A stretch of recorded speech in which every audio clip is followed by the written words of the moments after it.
Hey guys, tonight we will explore the 10 fascinating facts about Anne Boleyn to discover who she really was. But warning, you will not survive hearing all 10 of these facts, as we will reveal them in order, from the mundane to the shocking. Especially fact number 2. And I want to know which of these 10 facts do you think is truly confirmed by history, and which are simply political slanders, as modern historians still assert. Whether you agree or not, I want to hear your thoughts below. Share which facts you trust, which you doubt, and why. What surprised you the most?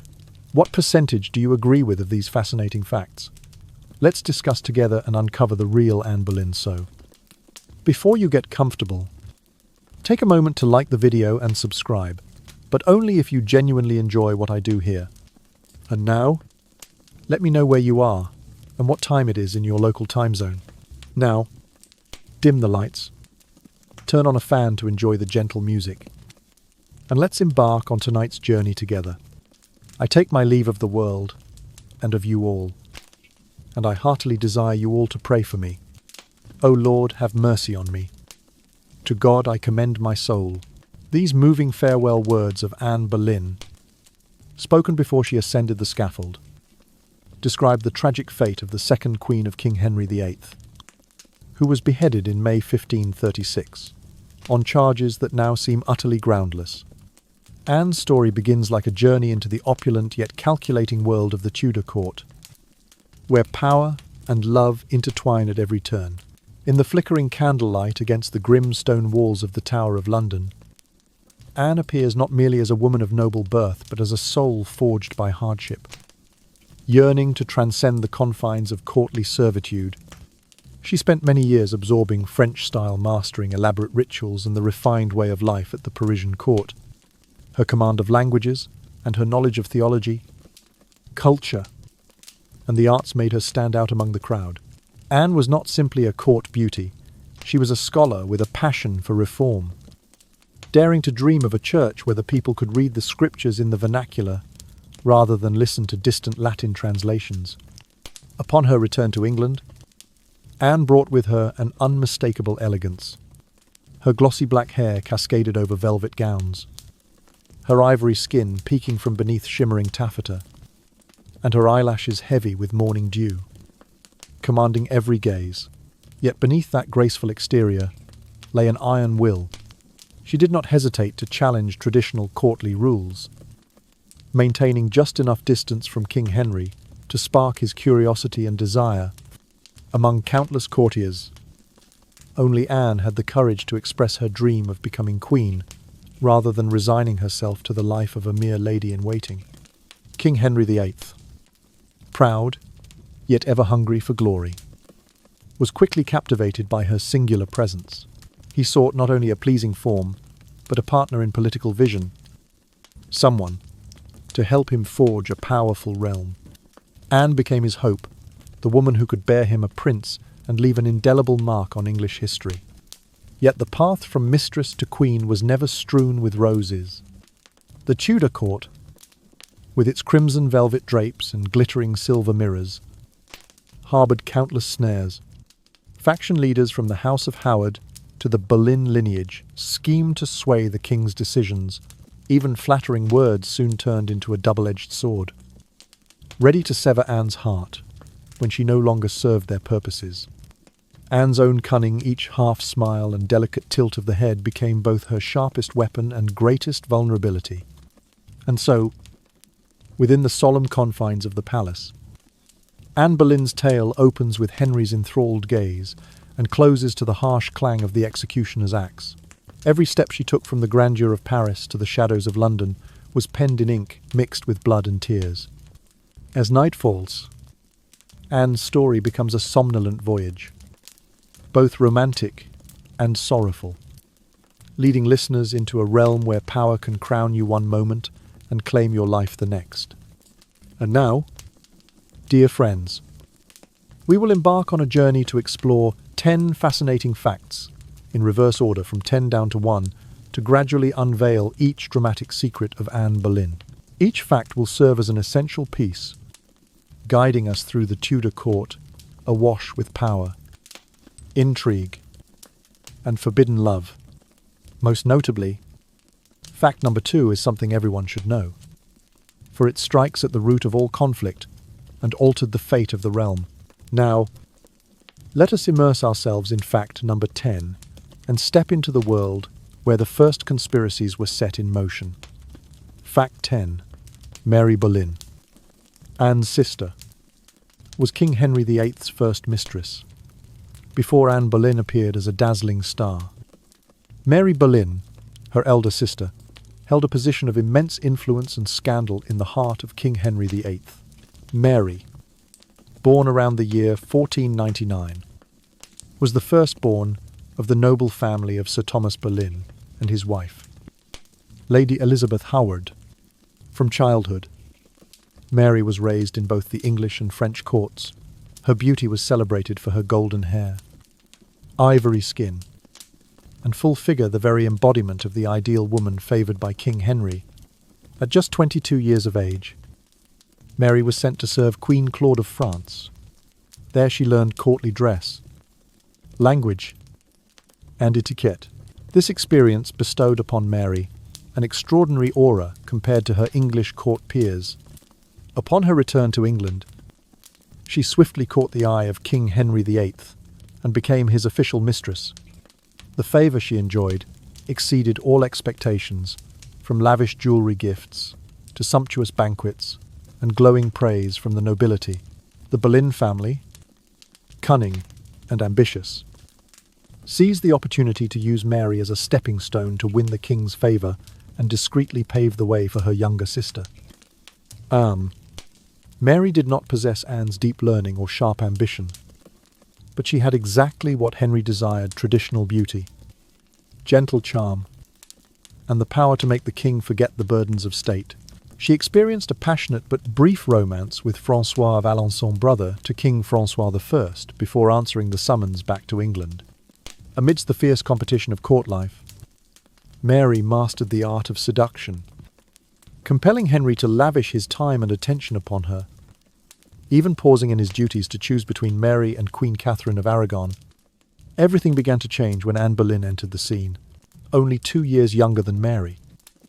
Anne brought with her grand ambitions and knowledge gained from her years of service in France. The Boleyn family immediately recognized the untapped potential in their younger daughter Anne's profound learning, conviction for religious reform, and indomitable spirit. They gradually withdrew Mary from influence, diminishing her role as the king's royal mistress, and focused their efforts on Anne, whose intellect and thirst for power far outshone her sisters. The rivalry between the two Boleyn sisters is dramatically portrayed in Philippa Gregory's novel The Other Boleyn Girl, and its film adaptation. Mary, who once captured the king's heart, suddenly became merely a stepping stone for Anne's ambitions. The image of Mary quietly exiting the palace while every spotlight turned to Anne stands as a brutal testament to the ruthlessness of courtly power, where beauty and cunning serve as weapons, and women are mere pawns for men to manipulate. Mary's status as the first royal mistress laid the foundation for Anne's entire story.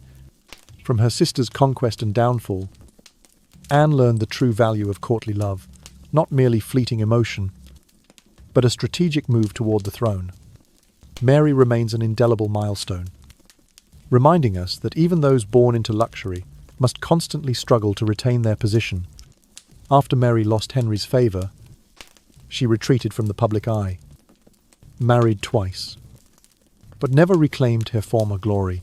In contrast, Anne applied the lessons of Mary's fate, choosing the right moment, maintaining proper distance, and expressing her ambitions shrewdly.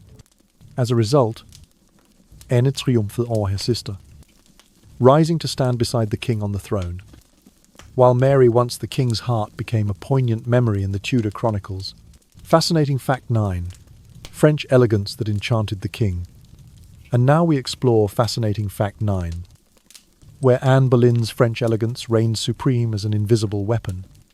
During 7 years of service to Queen Claude of France, who was crowned in the year 1517, Anne absorbed every manner and ritual of the Parisian court.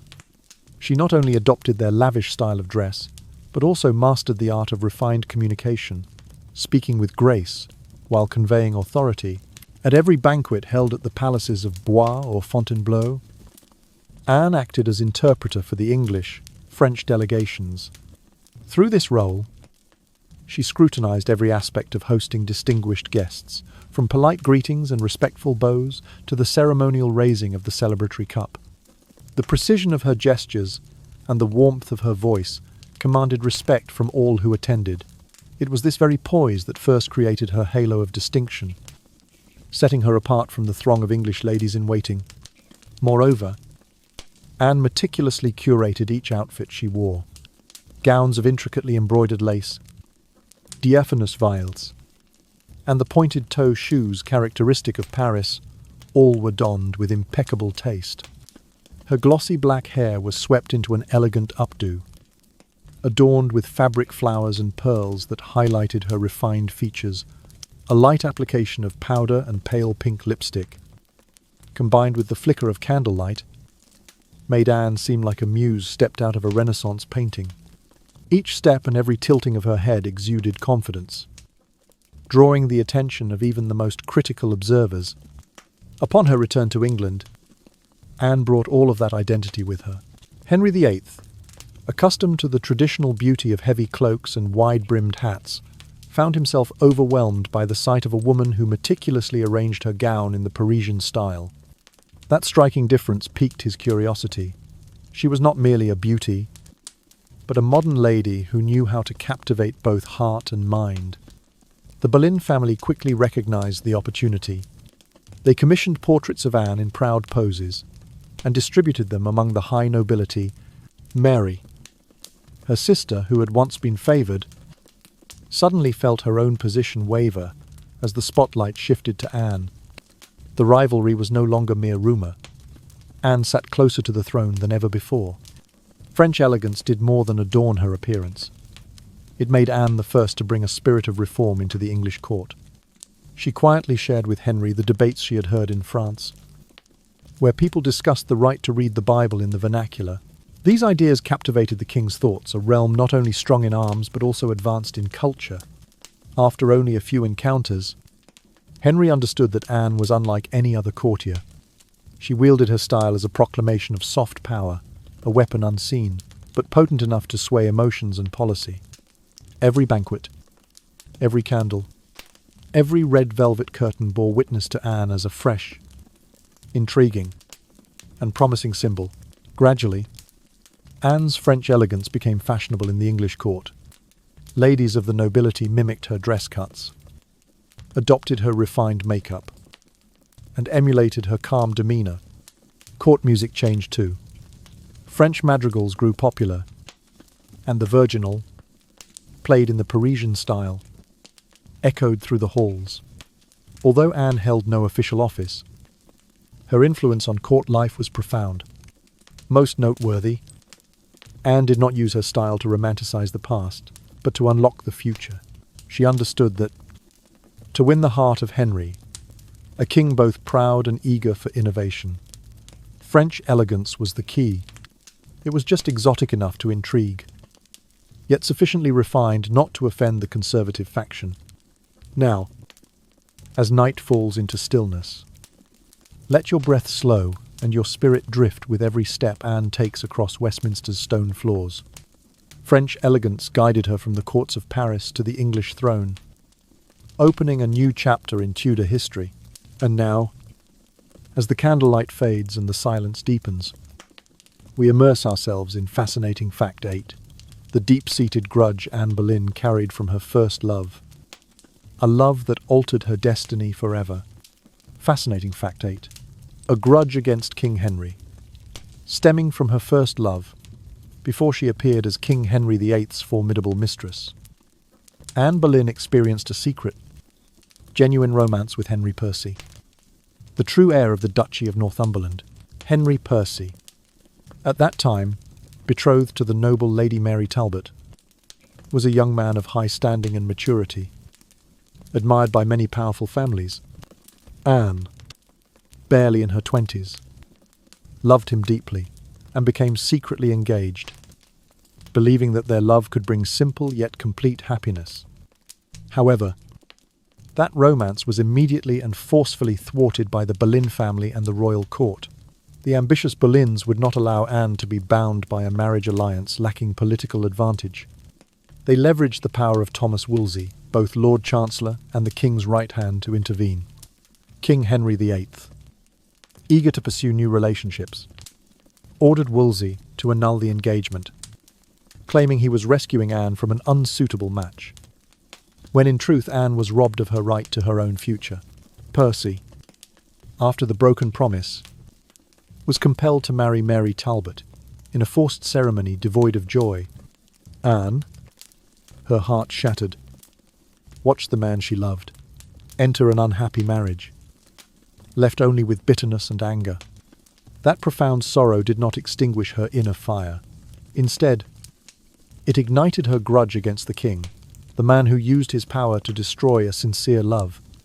From that buried grudge, Anne Boleyn began to sow the seeds of her ambition. She realized that only power, status, and the throne could compensate for her pain. Rather than surrender, Anne poured all her energies into crafting her image. She learned courtly manners, cultivated relationships with key figures, and skillfully used words to plant in King Henry VIII's heart a desire to conquer. Anne's strategy of playing hard to get, born of her pride and her grudge, quickly became her hallmark. She artfully feigned refusal, allowing the king access only when he was fully committed, in both love and politics. Indeed, Henry was enchanted by her pride. He felt unsettled and compelled to win over the woman who seemed ever out of reach. Each time Anne locked the front door, Henry grew more determined to find a way in, thus enhancing her power. That first love's grudge forged in Anne a highly refined tactical skill. She not only made herself desirable, but also inspired others to yearn for her company. In every conversation, Anne deftly introduced allusions to loyalty and the hurt she had endured, making Henry feel guilt and an urge to make amends. This ghostly play transformed her pain into leverage, elevating Anne from a coerced young woman to both a trusted ally and a formidable political rival. The Tudor court, where power and intrigue intertwined, witnessed Anne gradually earn the reputation of the most elusive lady of the royal household. Those close to Henry recalled that whenever her first love was mentioned, Anne would offer a wistful smile, as if to recall the past and warn of the future. That distant look commanded respect. Never underestimate the heart of a woman once betrayed. Targeting her grudge not only won Anne an emotional victory over Henry, but also sparked a wave of support among the nobility. They saw in her strength and determination the qualities required of a queen. Many quietly allied to bring Anne closer to the throne, confident that under her leadership, the monarchy would be renewed. And so, from her first love's grudge, Anne secured her status in the king's heart. She was not merely an ordinary mistress, but a keeper of influence, whom Henry had to negotiate with and indulge. That resentment became her strength, propelling Anne into the fiercest competition of the court, ready to employ any strategy to claim the crown. Fascinating fact 7. Playing hard to get to become queen. Not mistress, unlike her sister, Mary, Anne Boleyn refused to settle for the fleeting warmth of a royal mistress. She understood with quiet clarity that such a station, however gilded, offered only temporary devotion and no true standing. Thus, when King Henry VIII first confessed his ardour, Anne placed a condition upon their intimacy. She would share his bed only once he had formally annulled his marriage to Catherine of Aragon and wedded her as his lawful queen. For countless moons, Henry found himself entranced by Anne's sharp wit, striking beauty, and imperious grace, and yet unable to sway her to his side. This playing hard to get became Anne's most subtle weapon. She led Henry to raise his voice against the Pope, to rend the bond with Rome, and to seize the reins of both church and state in pursuit of marriage.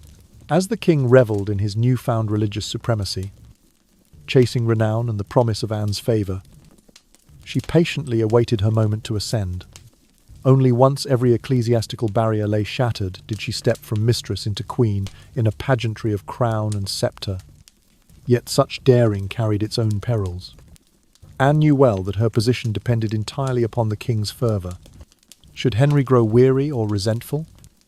She risked being cast aside as swiftly as she had been elevated. Power, she recognised, was only as firm as the shared interests that bound two hearts or two thrones together. Nevertheless, she gambled her security as a mistress for the precarious laurels of queenship. Driven by ambition and a thirst for authority beyond measure, in the hush of candlelit corridors, Anne's resolve spoke through her every gesture. She cloaked herself in silks of deep jewel tones. Each hue, a silent message, ruby red for passion, emerald for renewal, and midnight blue for sovereignty. Her words, soft as a lullaby, carried the steel of promise and the velvet of seduction. At court feasts, she flitted between dignitaries with an air of gentle aloofness. Yet every glance she cast at the king seemed to tether his thoughts firmly to her. Henry, enthralled, found himself alternately frustrated and consumed by the need to win her fully. His proclamations of religious reformation and break with papal authority became inseparable from his quest to claim Anne's hand. The splendour of royal procession and the fanfare of coronation marches all served her ascent. Yet behind every triumph lay the silent question. Would this fragile accord endure? Anne's strategy worked precisely because she wielded her reluctance as a form of power. By withholding herself, she compelled Henry to negotiate with her on terms that transcended mere carnal desire. She became not an accessory to his crown, but its indispensable partner in policy and piety. Courtiers whispered of her influence over church courts and legal edicts, of how she shaped alliances, and whispered counsel at the royal ear. All the while, she maintained the veneer of distance that had first drawn the king like a moth to flame. But fortune is ever fickle in the dance of courtly intrigue. Those same courtiers who once bowed to Anne's quiet command watched with wary eyes, ready to pounce should her favour falter. Her sister, Mary, now eclipsed, lingered in the shadows as a reminder of titles lost and regained. The hard-won path from mistress to queen stood precariously between triumph and catastrophe. In those days, a single misstep could undo the tapestry of carefully woven alliances. Anne's refusal to yield too soon had become legend. How she had bade Henry prove his devotion by confronting the church. How she had demanded more than mere whispers in secluded chambers. This game of restraint, of poised elegance, elevated her to heights unseen by any Tudor consort. Yet it also sowed seeds of resentment among those who saw her will as too bold, her ambition as too stark. Nevertheless, Anne pressed on.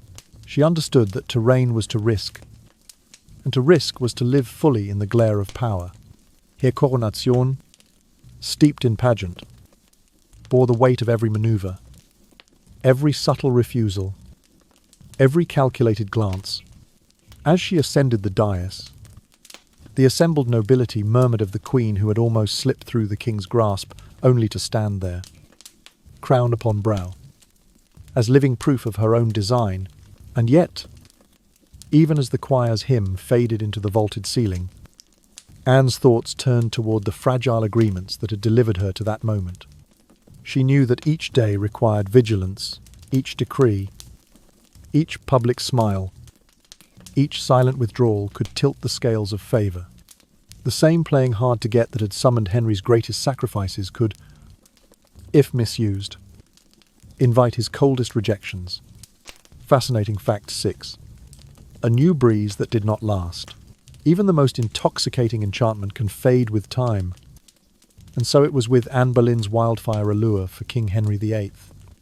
After the grand coronation of 1533, when Anne at last claimed her place as queen, she found herself under an unbearable burden, the need to remain perpetually fresh in Henry's eyes, to bear him a son, and to manage the machinery of state with regal grace.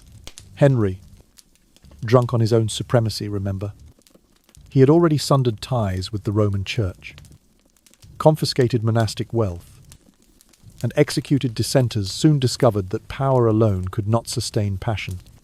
The sacrifices he had made, religious schism, seizure of church lands, beheadings of former friends, had drained not only his treasury but his goodwill, leaving him prickly and unkind. Meanwhile, Anne struggled to preserve her novelty. The role of queen consort demanded that she step behind the throne's pageantry, yielding the spotlight to her husband's sovereignty. On occasion, Anne's spirited interventions, a soft word in favour of the new Church of England, a discreet suggestion on matters of state, were taken by Henry as interference rather than support. Once their union was cast in the mould of foreign politics, the initial spark dimmed. Anne found herself targeted by reactionary forces, staunch Catholics, loyalists to Catherine of Aragon, and ambitious courtiers vying for influence. Rumours spread of her licentious court, of her insatiable thirst for power and favour, painting her not as a guiding light but a threat to the established order. Then the king realised the cost of his own rebellion. He had torn England from Rome's grasp to marry Anne. Yet she had not delivered his greatest desire, a male heir. Worse still, he sensed his wife's growing independence, felt himself under her sway rather than above her. When love sours and power is contested, Anne's radiance began to tarnish in Henry's view. His shift from adoration to aversion stands as the starkest testament to the fleeting nature of courtly favour. Yesterday's cherished consort can become tomorrow's convenient scapegoat. In those silent corridors of Whitehall and Greenwich, the Queen's morning glances in gilded mirrors must have carried a weariness far deeper than the nicest lady-in-waiting could fathom. She who once captivated the king's every waking thought now found gossip swirling around her like cutthroat winds. Her every breath, measured, her every word, analysed for signs of overreaching ambition. The same courtiers who hung on her every carefully chosen phrase turned their ears to barbs aimed at her unseemly boldness. Anne, for her part, faced an impossible conundrum. To remain relevant, she might have been tempted to indulge in dramas or scandal, but she knew too well the blade she wielded could turn on her own throat. So she retreated into a vigilant composure, offering the minimum of speech and the maximum of dignity. Yet the court's undercurrents would not be placated. The very qualities that had once enthralled Henry, her intellect, her zeal for reform, now branded her a meddler.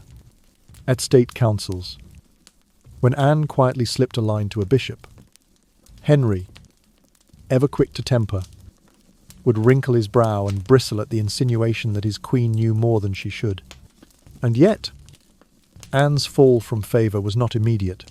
For a time, court poets still dedicated verses to her wit, and foreign ambassadors praised her as a worthy queen in dispatches.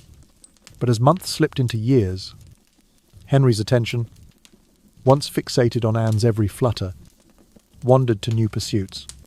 The once smiling court grew guarded, to observers noting the queen's pale countenance and solemn gait where once she strode like a spring breeze. In hushed whispers, they spoke of Catherine's loyal daughters and the king's longing for a true male heir. The toll of this change was not merely political. Anne's gardens at Greenwich, once vibrant with tulips sent from Flanders, wilted along with the delight once lavished upon her. The tapestries she commissioned, scenes of worshipped queens and just impresses, hung as relics of a glory that had receded.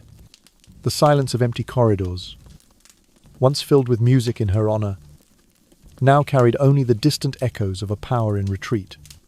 In the end, it was Anne's own human frailty that sealed her fate. As Henry's devotion cooled, his advisers seized the chance to push her aside. Charges of impropriety, once dismissed as slander, gained traction. Parliament, ever compliant when royal favour turned cold, expedited measures to strip her of privileges. Within mere weeks, the throne room that had once proclaimed her queen was repurposed to celebrate her downfall. Thus ended the brief reign of a new breeze in Tudor England. Anne Boleyn's ascent had been meteoric, fueled by ambition, intelligence, and a spark that dazzled the realm. Yet, like a gust upon a summer's day, her charm dissipated as swiftly as it had arisen, reminding all who witnessed it that courtly favour is as fickle as the wind itself. As her silhouette faded from the palace's great windows, the court whispered a cautionary tale. The brightest flame can scorch only briefly before it diminishes, leaving behind the ashes of what once was fascinating Fact 5, the spark that ignited the English Reformation. It was Anne Boleyn herself who fanned the flames of religious upheaval in England. When Henry VIII became infatuated with marrying her, he found in his path the unyielding authority of the Roman Church, which refused to grant him a divorce from Catherine of Aragon. Faced with this barrier, Henry chose to sever ties with Rome and birth a brand new national church. In the year 1534, through a series of statutes enacted under his direct influence, he proclaimed himself supreme head of the Church of England, thus ending all papal supremacy. These acts not only legalized his union with Anne, but also nationalized vast monastic lands, redistributed the kingdom's treasures, and dissolved countless abbeys. For the common folk of England, this bold move lifted the heavy yoke of foreign tithes. No longer were they compelled to sustain distant cardinals with every hard-earned coin. Instead, they felt a stirring of hope for a faith more accessible, a doctrine more attuned to the tongue of the people. The memory of famine, of being taxed into penury by a church that sent silver to Rome, still lingered in their minds. In their eyes, Henry's liberation of England from religious oppression became a social breakthrough. Though his primary aim may have been matrimonial, the ripple effect endured for centuries, giving rise to a distinctly Anglican tradition. Anne, meanwhile, stood at the heart of this transformation, reaping the rewards of her crowning glory and assuming the mantle of figurehead for reform-minded nobles. She lent her patronage to smaller priories, threatened with suppression, advocated for the translation of Holy Scripture into English, and used her courtly influence to foster humanist ideas imported from the Italian Renaissance. Wherever Anne's voice was heard in whispered corridors, it carried a vision of faith that mixed devout piety with intellectual liberty. Though she did not live to see the full fruits of these labours, her presence served as the stepping stone for Henry's quiet revolution, a profound reordering of European Christendom under English control. Imagine, if you will, the hush that fell in parishes when the shrines to St. Thomas of Canterbury were dismantled, silver chalices reclaimed for the royal coffers, and the chants of Latin choirs gave way to hymns sung in the vernacular. Anne's smile, worn during these sombre days, concealed a knowledge of the grand design she had helped set in motion. A simple prayer that once required a clerical intermediary could now be voiced by every literate household. The door to personal communion was ajar, and Anne stood watch at its threshold. Yet, this reformation was neither sudden nor unchallenged. Conservative clergy, bound by lifelong oaths to Rome, muttered of heresy. Catherine of Aragon's devout supporters decried the dissolution as sacrilege. But Anne drew strength from the conviction that true devotion lay not in rigid hierarchy, but in a faithful heart empowered by understanding. She quietly sponsored early translators, some nameless scribes who toiled by candlelight to render the Psalms into clear, resonant English. Their manuscripts circulated in hushed networks, passing from manor to cottage, planting seeds of doctrinal independence. In court, Anne presided as queen consort with a new aura. She was no mere ornament but a catalyst for epochal change. Nobles who once vied for her favour to secure titles now saw in her patronage a path to prominence in the emergent Church of England. Scholars dedicated treatises to Anne, lauding her as a pioneer of enlightened faith.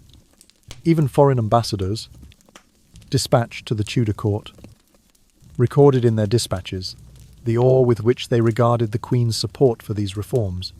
Of course, Anne's mortal life was too brief to witness the cascade of religious dissent, the splintering of monasteries into private hands, and the final codification of English Protestant doctrine under future monarchs.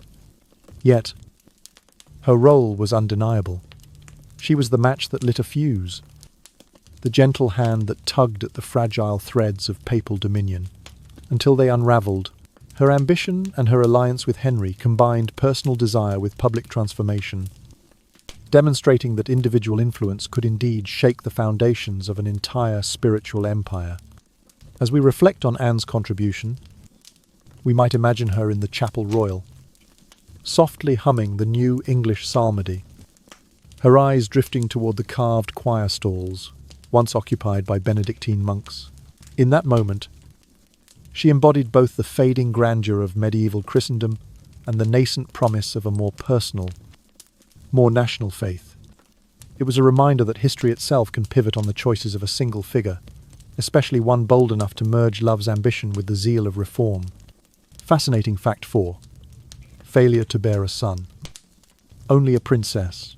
In the tapestry of Henry VIII and Anne Boleyn's marriage, no thread was more delicate or more fraught than the issue of childbirth. According to the unyielding expectations of Tudor tradition, a king required a male heir to secure his dynasty. Anne conceived in the year 1533, and on the 7th of September that year, the kingdom heard the cry of a child, Elizabeth, a daughter. For Anne, that moment was bittersweet joy at the arrival of her little girl, but sorrow in knowing she had not fulfilled the king's ardent wish for a prince. Subsequent pregnancies ended in heartbreak.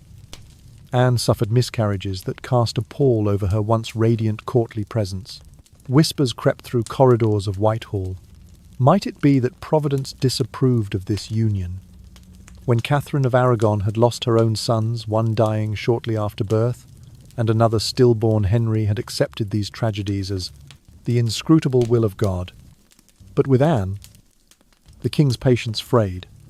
Her inability to deliver a male heir was branded as incompetence, an unforgivable blemish on her sacred duty as queen.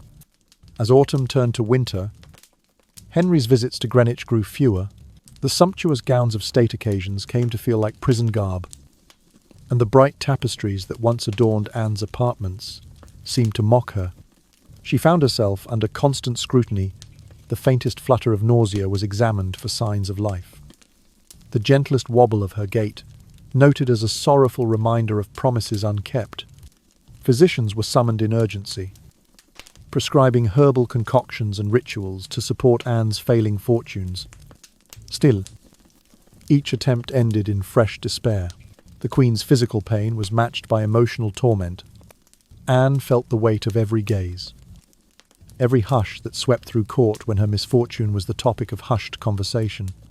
Dissenting courtiers, sensing Henry's growing disillusionment, seized upon her failures, weaving rumours of adultery and political conspiracy. In their eyes, Anne's defect was proof enough that she was unfit to rule beside the king, and accusations that once might have seemed too cruel to utter were now spoken openly in royal chambers. Henry himself, torn between love and duty, could scarcely hide his disappointment. Where once he had marvelled at Anne's wit and grace, he now recoiled from reminders of her unfulfilled promise. He grew distant, his conversations with her reduced to formalities. Royal banquets passed, like lifeless pageants. The Queen's vacant chair beside him, speaking volumes about the distance that had grown between them. At the heart of this pain lay the ancient belief that the monarch's body must produce the monarch's heir. Anne, scholar and sovereign in her own right, found herself judged by the most primal standard. Her memory of past ambitions faded beneath the shadow of this singular failure. She had stoked the fires of reformation and ascended to the throne by her own cunning, and yet here, in the cradle of motherhood, she had faltered irrevocably. It was this ultimate lapse that sealed her fate. In the corridors of Westminster, legal minds and royal councillors conspired. They invoked her failure to produce a male heir as irrefutable evidence of her unsuitability, The very court that had hailed Anne as an icon of progress now branded her a danger to the realm. The charges of adultery and treason, once whispered as idle gossip, were sharpened into formal articles of impeachment. And so, with the law as their instrument, Henry's ministers moved swiftly. Anne, who had once stood so boldly at his side, was now led away in chains under the gavel's shadow. Her miscarriages and the queenly expectation of a son had become the fuel for her undoing.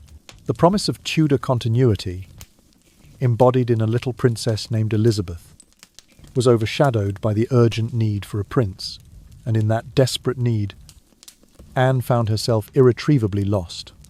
Fascinating fact 3. The swift trial laden with false accusations. In the month of May, 1536, Anne Boleyn was arrested on a startling array of charges: adultery, incest with her brother George Boleyn, conspiracy to assassinate the king. These allegations sprang forth from scattered pieces of evidence, confessions wrung out under duress, and the whispers of old enemies. No impartial witness was ever presented. Instead, a tangled web of coerced testimonies was stitched together to suit a predetermined conclusion. The trial itself was a marvel of haste. Convened under the merciless gaze of court scribes and Henry VIII's most loyal counsellors, it lasted but a single day. From dawn's pale light to the late afternoon shadows, the court sat in solemn pretense of justice.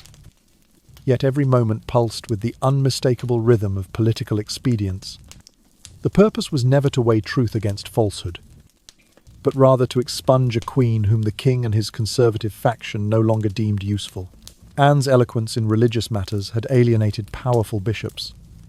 Her failure to produce a male heir had deepened the king's disappointment, and her very independence marked her as a threat. In these brutal hours, the court became the very embodiment of a kangaroo court, a mockery of justice in which power trumped principle. The judges, handpicked for their loyalty to the crown, delivered their verdict as a foregone conclusion. Anne, once the pride of Tudor England, was now labelled a traitor, a corrupter of morals, and an instrument of sedition. Only 2 sentences were pronounced guilty, and death by the sword. That evening, under the grey skies over Tower Green, Anne faced her end with gravity befitting a queen. A French swordsman chosen for his skill rather than crudeness raised the blade in one sweeping arc, designed to be merciful, compared with the clumsy fall of the traditional axe. In that single moment, the fire of her life was extinguished, and the world of Tudor court politics shifted yet again. To witness such an abrupt fall from the pinnacle of power is to understand the fragility of favour. Yesterday, Anne had presided at lavish banquets, her laughter weaving through tapestries and echoing against stone walls. Today, her name was used to justify the most ruthless exercise of royal prerogative. The same courts that had once celebrated her coronation now sanctioned her demise. In the hush of the aftermath, courtiers tiptoed around the empty throne beside the king. The tapestries that bore her likeness were quietly rolled up. Her jewels were claimed by the crown. The message was clear: Henry's will was absolute, and no station, however exalted, could withstand the tide of his displeasure. Anne's fate cast a long shadow, a warning to those who might seek to outshine the monarch or challenge his designs. Yet in the quiet corners of England, the story of that swift, sham trial took on a life of its own. In hushed tones, her ladies-in-waiting spoke of her dignity in captivity, how she maintained the composure of a sovereign, even as the noose of accusation tightened. They recalled how Anne had once used her influence to save minor priories from dissolution, championing vulnerable monks, and now those same institutions lay in ruin, their assets seized. The contrast sharpened the ache of her memory. Foreign ambassadors, too, recorded the sensational events in their dispatches. Some viewed the trial as a necessary purge of a troublesome interloper. Others muttered that the king's judgment was clouded by wounded pride. Yet none could deny the spectacle a queen. Deposed and executed within weeks, and an entire nation stunned by the abrupt reversal. The Tudor court, ever a stage for grand gestures, had performed its most chilling drama. In the months that followed, tales of Anne's final words spread through London's taverns and manorial halls that she forgave her enemies, that she commended her soul to God, that she died as she had lived undaunted. Whether these words rang true or were embellished by sympathetic tongues, they became part of the folklore that softened the memory of her trial's cruelty. Still, the hard reality remained. Power unchecked becomes tyranny, and the instruments of justice can be repurposed into tools of vengeance. Anne Boleyn's case illustrated how quickly a legal process can be corrupted when it serves the will of one man. The trial's speed and predetermined outcome served as a warning to courtiers, clergy, and citizens that Henry's favour was both a gift and a precarious tenure. And so, as you feel the weight of sleep drawing you down, recall the image of Anne standing before her judges, clad in her richly embroidered kirtle, her eyes serene, even as the gavel fell. Remember the swift sentence, the flash of the French blade, and the echo of empty halls that followed. Fascinating fact too. The 11th finger was nothing but a smear. And now, as promised to you all, we arrive at the best part, where so many misconceptions about Anne Boleyn will be laid to rest. So relax your shoulders, half close your eyes, and allow yourself to drift into this tale. In the years following Anne Boleyn's execution, one of the vilest rumours levelled at her reputation was the story of the 11th finger. It was said that Anne possessed 6 fingers on her right hand, a protruding, misshapen tooth, and a repulsive tumour on her throat, all branded as marks of a witch. This ghastly legend endured for centuries, leading countless souls to believe she truly bore such deformities, as if to justify her accusation as a sorceress and incite the public to reject her. The origin of this myth dates to Nicholas Sander, a fervent Catholic propagandist vehemently opposed to the Reformation decades after Anne's death. Sander penned his account based on hearsay and his own vivid imagination. Having never seen her in person, he described in lurid detail that Anne had 6 misshapen digits, a fang-like tooth jutting from her jaw, and a disgusting lump upon her neck. His words were spiced with sensationalism, crafted to portray her as a dangerous, loathsome witch in the eyes of conservative Catholics. Yet, when one examines contemporary sources, pages from ladies-in-waiting's diaries, court records of officials, to letters from foreign ambassadors, there is not a single mention of such horrific defects. Many witnesses who shared Tower of London chambers with her, who supped at Greenwich banquet tables by her side, never once noted any extra digit or blemish. Instead, they praised her supple figure, smooth complexion, and graceful deportment. Moreover, consider King Henry VIII's well-known exacting standards for beauty. It is inconceivable he would be enamoured of a woman bearing such conspicuous witches' marks. Henry favoured the traditional ideal golden locks, porcelain skin, a gentle countenance. Anne, with her sleek black hair and striking features, captivated him through intellect and courtly manner, not through supernatural deformities. Modern historians have thoroughly debunked the 11th finger legend. They regard it as a politically motivated slander, a tool to rationalize the removal of a queen who had outlived her usefulness. In that context, fabricators like Sander concocted this macabre tale to steer public opinion through blind fear, making it easy to discard any woman who dared challenge the conservative order. The rumour of the witch's mark did more than erase Anne Boleyn from history. It demonstrated how readily public perception could be manipulated. In the Tudor court world, women were mere pawns in men's games, vulnerable to the vilest attacks once their power grew. Attributing non-existent defects to Anne delivered a brutal blow to her dignity. while serving as a warning to any who might venture beyond the narrow confines of a woman's ordained place. So, did this part of Anne Boleyn's story, the tale of the 11th finger, surprise you?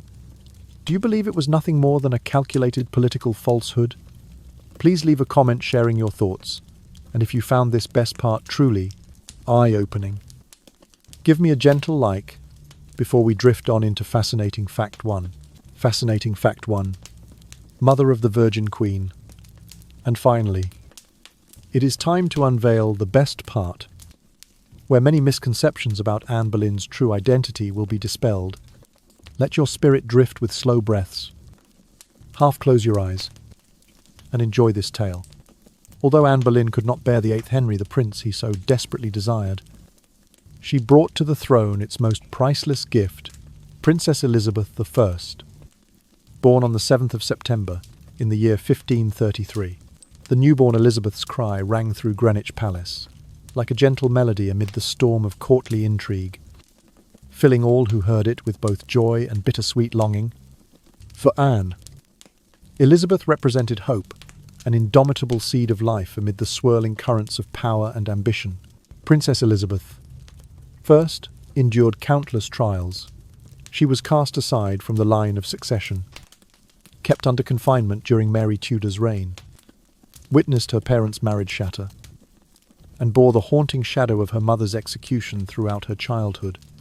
Yet in the year 1558, Elizabeth I ascended the throne, crowned as the Virgin Queen, a declaration of self-reliance and a reign unfettered by marriage. Her rule spanned 45 years, a period known as the Elizabethan Age, a golden era of English culture marked by Shakespeare, Marlowe, and triumphant voyages across the oceans. Elizabeth I's reign ushered in myriad brilliant achievements. She enacted a policy of religious moderation, reconciling Catholic and Protestant factions, established the poor law to care for the needy, and commanded the legendary victory over the Spanish Armada in the year 1588. Elizabeth I imprinted the title the Only Queen indelibly upon history, proving that a woman could govern a mighty empire without wedlock. Looking back, it was Anne Boleyn, despite her short and tragic life, who sowed the seeds of that great dynasty. She kindled the spark in her daughter, passing on to Elizabeth I the strength of spirit and the resolve to stand alone. Elizabeth I's birth was more than the outcome of political strife. It became a symbol of resilience, adaptability, and the Tudor woman's yearning for liberty. Anne, though she walked past the cold iron walls of the Tower of London, lives on, eternally through her daughter's legacy, a magnificent reign that glorified the English crown in the most splendid fashion. As you stir in this moment, feeling the arms of time cradle you, and this story, ask yourself, did this part surprise you? Do you find that it is indeed the best part I promised? Leave a comment with your reflections. Do you see Anne Boleyn, in her role as Elizabeth I's mother, as a true catalyst of history? And if you found this section fascinating, please give me a gentle like, so we may preserve this wonderful moment before drifting into a peaceful slumber. Dear friends, after our journey through 10 fascinating facts about Anne Boleyn from her sister Mary, who was Henry VIII's first mistress, to Anne's French elegance, her grudge from her first love, her playing hard to get strategy, the spark that ignited the English Reformation, her pain at failing to bear a son, the swift trial with false charges, the myth of the 11th finger, and finally her role as mother of Elizabeth I. I'm very curious, how do you feel about all of these? Which of these 10 points do you believe historical evidence has truly confirmed? For example, do you think Anne's French manner actually left Henry spellbound, as it is told? Or do you believe the story of her six-fingered hand was simply political fabrication? Just as modern historians assert, perhaps you view Anne's role in launching the English Reformation as an undeniable fact, yet consider details about her honey and cactus beauty regimen or her haunting dreams to be pure invention. And what about Anne's hard-to-get tactic? Was that really the turning point that elevated her from mistress to queen? Or do you feel she was simply fortunate in that regard? Not to mention the trial of May 1536, was it truly the brutal kangaroo court we often hear about? Whether you judge these facts right or wrong, I eagerly await your opinions in the comments below. Please feel free to share your perspective on each fact. Do you regard them as truthful or merely legends woven over time? Let's tally which points are strengths and which may be weaknesses in the story of Anne Boleyn that we have just explored. Tell me, what percentage of these fascinating facts do you agree with? Which point surprised you the most? And is there anything you would like to add or correct? Let's comment and discuss so that each time we revisit history, we deepen our understanding of the woman, her fate, and the mysteries surrounding this powerful yet tragic queen. So, we have just explored 10 fascinating facts about the tragic and powerful life of Anne Boleyn. From palace intrigues to her role as the mother of Elizabeth I, each fact has revealed a hidden corner. A little-known story about Henry VIII's second queen. But Anne's tragedy did not end there. After she departed this world forever, how did Henry, the husband who had driven religious reform and severed his first marriage fare, his decisions, moods, and policies in the days following that swift trial, will open another chapter of calculated consequence? So now, please join me for part 11, Henry VIII, after his wife's execution, to glimpse the depths of solitude and the political shifts of one of Europe's most powerful monarchs of the time. Part 11, Henry VIII, after his wife's execution. And now, as night falls upon the cold walls of the palace, let us drift into the mindset of Henry VIII following the painful tragedy of beheading his second wife, Anne Boleyn. Immediately after the French swordsman's blade fell upon Tower Green, Henry returned to Whitehall in a heavy state. A king, once resplendent with power, now appeared alone behind the rising smoke of incense and the solemn rituals of the royal chapel. The thunderous applause of celebration gave way to a chilling silence, broken only by the murmurs of court officials wondering anxiously about the uncertain future. Politically, Henry wasted no time, continuing his break from Rome. He ordered new statutes to tighten the crown's control over the Church of England and accelerated the nationalization of monastic lands. Prestigious abbeys suddenly became vaults for royal treasure, their hoards filling Westminster's vaults. Monastic assets were transferred to the royal treasury, funding military campaigns, lavish feasts, and the construction of new palaces.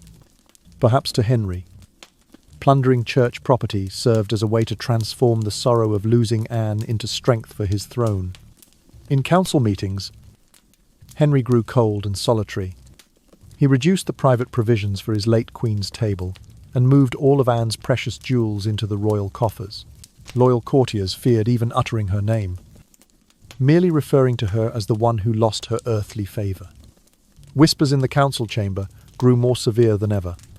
How dare the king slay his own wife, or does the king now regret it?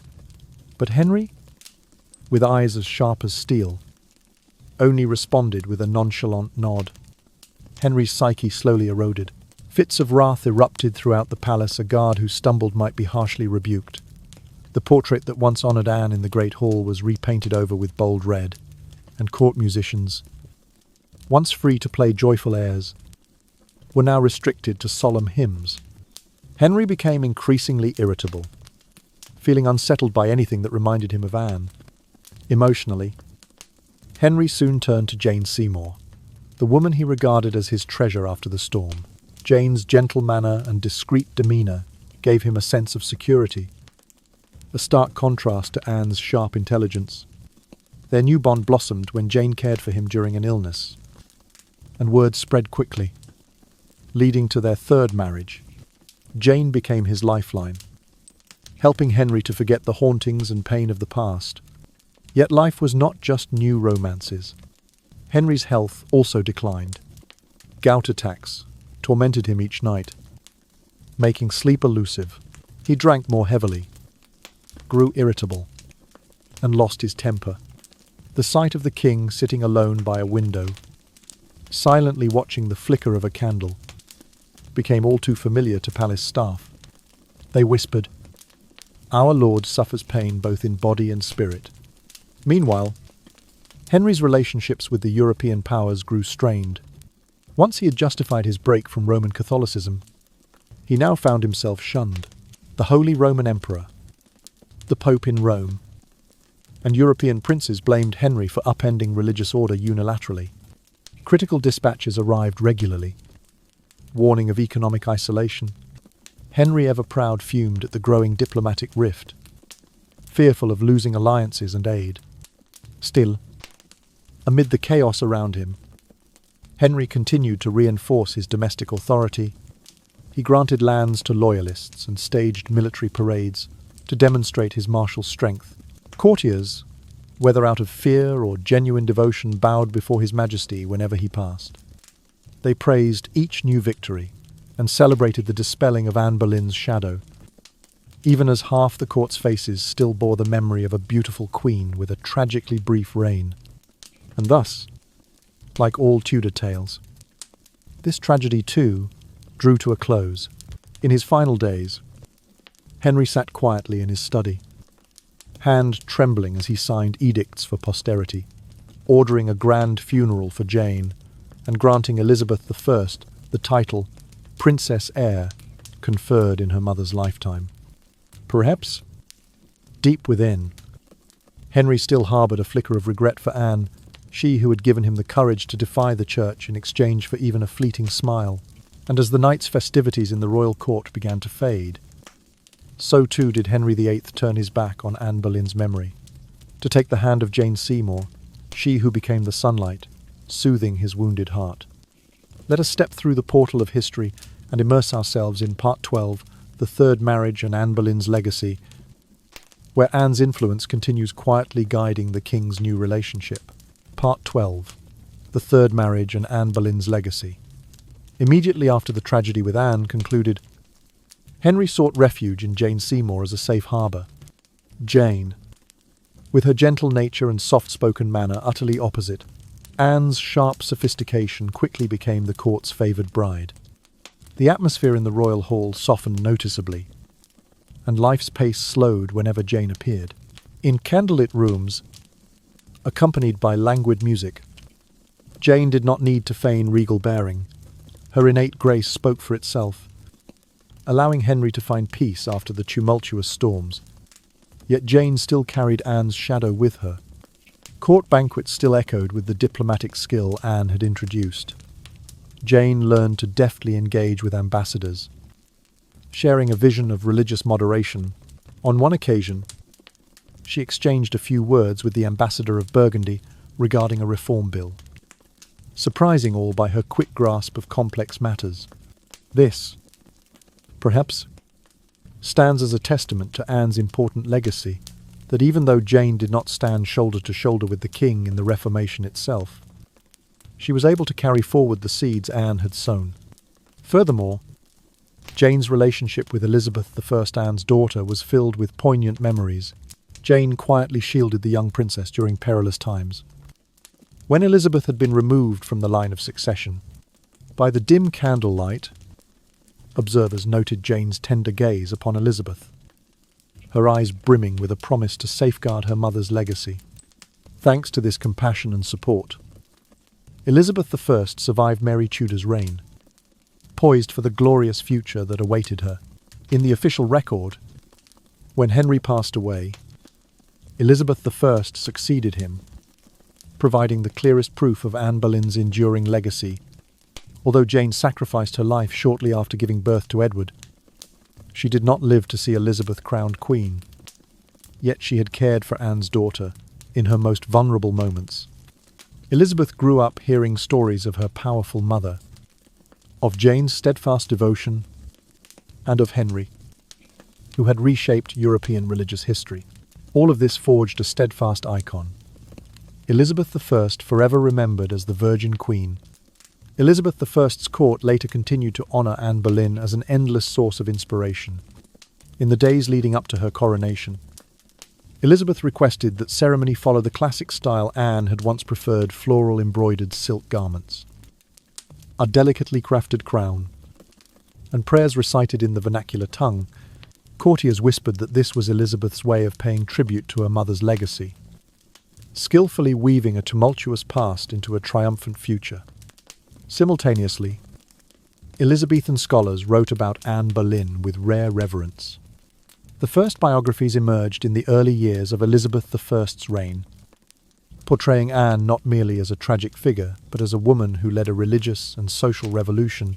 Those pages remind posterity that Anne's heritage extends beyond her role as Elizabeth's mother.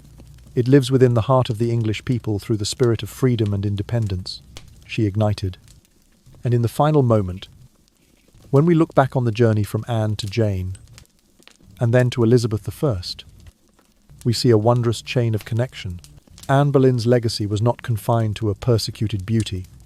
It was the guiding light for 3 generations: Anne, who planted the seed; Jane, who kept the flame alive; and Elizabeth I, who illuminated the English crown. And as Elizabeth I's reign ushered in a new golden age, the echoes of Anne Boleyn's life continued to reverberate through art, politics, and culture, from the hushed corridors of the Tudor court to the stages of the globe. Her story took on new forms and stirred fresh debates. Let us now drift into part 13, The Enduring Shadow of Anne Boleyn, where we explore how her legacy shaped not only her immediate successors, but also the wider tapestry of British history and culture. Part 13. The Enduring Shadow of Anne Boleyn, long after her tragic end. Anne Boleyn's silhouette loomed large over the Tudor dynasty. Poets of the Elizabethan court composed verses that, while celebrating Queen Elizabeth, quietly honoured her mother's indomitable spirit. In the candlelit chambers where courtiers gathered to recite sonnets, references to a dark-haired queen with fiery wit slipped into works that ostensibly praised Elizabeth alone. Through these veiled allusions, Anne's memory gained a subtle immortality, her voice carried in every line, even as her name was seldom spoken aloud. On the public stage, dramatists seized upon Anne's turbulent life as fertile ground for tragedy. The early versions of what would become Shakespeare's history plays featured a cunning Boleyn who torments Henry with both intellect and guile, though Shakespeare streamlined many characters for dramatic effect. Audiences sensed in his portrayals the complexities of real human ambition and vulnerability. The lines spoken by characters who lamented that royal rose plucked too soon struck chords of empathy, reminding theatregoers that Anne was more than a pawn. She was a woman of remarkable agency. Visual artists, too, found inspiration in Anne's story.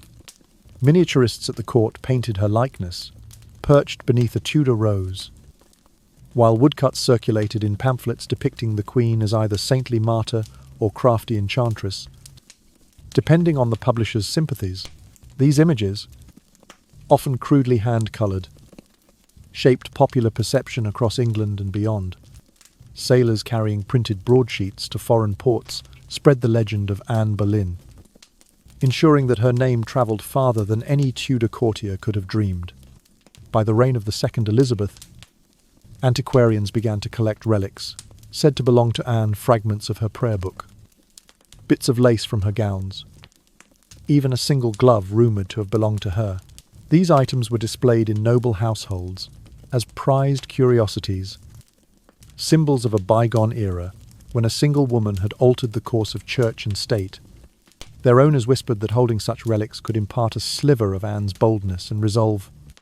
Into the 18th and 19th centuries, historians grappled with Anne's contradictory image. Romantic novelists cast her as an emblem of doomed love, a tragic heroine, unjustly sacrificed by a cruel monarch. Victorians, cautious of blunt political criticism, admired her devotion to Protestant ideals. They praised Anne's courage in pushing for scripture in the vernacular, even as they lamented the moral ambiguities of her courtship with Henry. In modern times, film and television have revisited Anne's saga again and again, each retelling reflecting contemporary concerns. Post-war audiences empathized with her struggle for female autonomy amid rigid patriarchy. Later decades saw her as a proto-feminist, challenging male authority. Documentaries contrasted the opulence of her surroundings with the brutality of her fate. prompting viewers to question the justice of her trial and execution. Beyond the arts, Anne's legacy endures in political discourse. Scholars cite her role in the Reformation as a pivotal example of how personal relationships can trigger systemic change. Legal historians reference the kangaroo court that condemned her when debating due process and the perils of absolute monarchy. In classrooms around the world, students learn of Anne not merely as Henry VIII's lost love, but as a catalyst for worldwide religious realignment. Even in popular culture, Anne's name evokes complex associations. She is the alluring dark queen in fantasy novels and the shrewd diplomat in strategy games. Cosplayers at history conventions don gowns of black and gold Boleyn trim, while podcasts revisit her letters and speeches with fresh analysis. Each new generation rediscovers her story, finding in it resonance with questions of gender, power, and identity. Finally, we arrive at a profound realization. Anne Boleyn's most enduring legacy may lie not in the direct line of Tudor succession, but in the myriad ways her life has been retold and reinterpreted. She lives on through every tribute, every reinterpretation, every whisper that calls her name with admiration or regret. Her shadow stretches across centuries, a reminder that one person's courage or ambition can echo far beyond a single lifetime. As your eyes grow heavy and the candle's flame flickers low, carry with you this thought: Anne Boleyn's story is woven into the fabric of English history, not just in political tomes, but in the hearts and minds of all who hear her tale. And so, with that gentle consideration, we close this chapter, letting sleep guide us through a Tudor night where legends never truly fade. And that completes our journey through the turbulent life of Anne Boleyn, from courtly secrets, her bittersweet first love, and the playing hard to get strategy, to the harrowing miscarriage of justice in her trial, the legend of the 11th finger, and finally her role as the mother of Elizabeth I, with Anne's presence still lingering alongside her two successors. What value and message does this video offer us? First, we recognize that history is not merely a dry chronology of dates and events. It is the story of human beings driven by desire, ambition, and suffering. Anne Boleyn was neither simply a victim nor a villain in legend, but a living testament to the power of a woman's will and intellect in a patriarchal era. Next, through Anne's life, we learn that power can grant you a crown, but it can also strip away your life in an instant. Her dramatic highs and lows remind us that unchecked ambition can exact a heavy price, and when power becomes absolute, justice can be manipulated into a tool of oppression. Third, the video also reminds us of the importance of legacy. Although Anne departed too soon, she helped lay the foundations for a prosperous dynasty. Elizabeth I, the Virgin Queen, stands as proof that a single voice, a small revolution, can echo through the destiny of an entire nation. Anne's legacy extends beyond giving birth to Elizabeth. It resides in the spirit of reform, courage, and determination to transform the religious and social landscape of England. Finally, we draw an important lesson: always scrutinize baseless myths and approach history with clear eyes. The legend of the 11th finger demonstrates how easily public opinion can be swayed and how powerful women are often targets of malicious smears. Comparing rumor with historical evidence encourages us to investigate for ourselves and distinguish fact from fiction, rather than accept every whisper as truth. From this video, we learn that history contains many hidden corners, and uncovering the truth requires patience, critical thinking, and respect for primary sources. Power, love, and politics are tightly intertwined, and every decision can have long-lasting consequences. True legacy lies not only in policies or laws, but in the hearts and minds of future generations, as Anne continues to live on in Elizabeth's reign and in the collective consciousness of humanity. I hope that after watching this video, you will gain a more nuanced perspective on Anne Boleyn and the Tudor era, and come to appreciate the historical forces that shaped our society today. If you found this video helpful, please share and comment so we can continue the discussion. Thank you for watching. and I look forward to seeing you on our next historical journey.